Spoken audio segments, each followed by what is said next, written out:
প্রায় প্রত্যেক রবিবারই মাংস হয় বলে আজকে একটু ডিমের কারি করলাম। কারিটা বানাতে বানাতে হঠাৎ একটা ঘটনার কথা মনে পড়ল।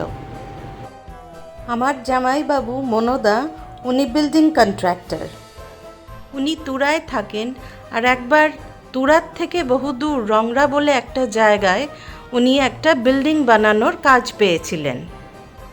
বিল্ডিংয়ের সাইট যেটা, সেটা রংরা গ্রাম থেকে আরও ভেতরে, চারিদিকে জঙ্গল আর পাহাড় দিয়ে ঘেরা। এক সন্ধেবেলা উনি সাইটের কাজটাজ সব দেখাশোনা করে নিজের ঘরে ঢুকলেন।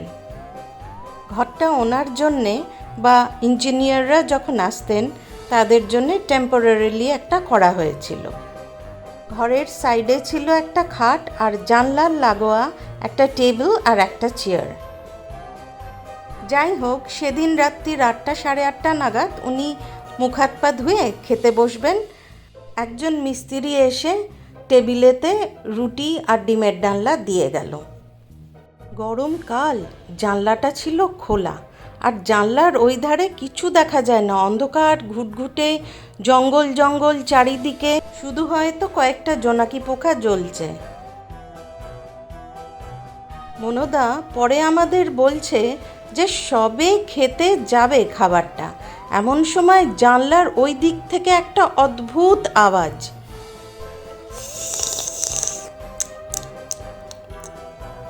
ঠিক যেন কেউ খাবারটার দিকে তাকিয়ে লোভ দিচ্ছে। মনোদা তো চিৎকার করে উঠেছে, কে কে কে, কিন্তু কারুর দৌড়ে পালানোর আওয়াজ বা হাসির আওয়াজ কোনো কিচ্ছু কারুক্ষে দেখতে পাওয়া গেল না। এদিকে মিস্ত্রিরাও তো মনোদার চিৎকার শুনে দৌড়ে এসছে, কি হয়েছে বাবু, কি হয়েছে বাবু। যখন সব শোনে তখন জানলাটা আগে বন্ধ করে দিয়ে বলে, বাবু এই খাবার খাবেন না, আমরা নতুন করে খাবার বানিয়ে দিচ্ছি আপনাকে, আপনি ততক্ষণ আমাদের ঘরে এসে বসুন। তারপর থেকে মনোদা আর সেখানে রাত কাটায় না, খুব ভোর ভোর চলে যায় আর সন্ধে রাত নাগাদ ফিরে আসে তুরায়। If you enjoyed my video and storytelling, kindly subscribe to my channel so that I get motivated to make more such videos. Thank you for watching.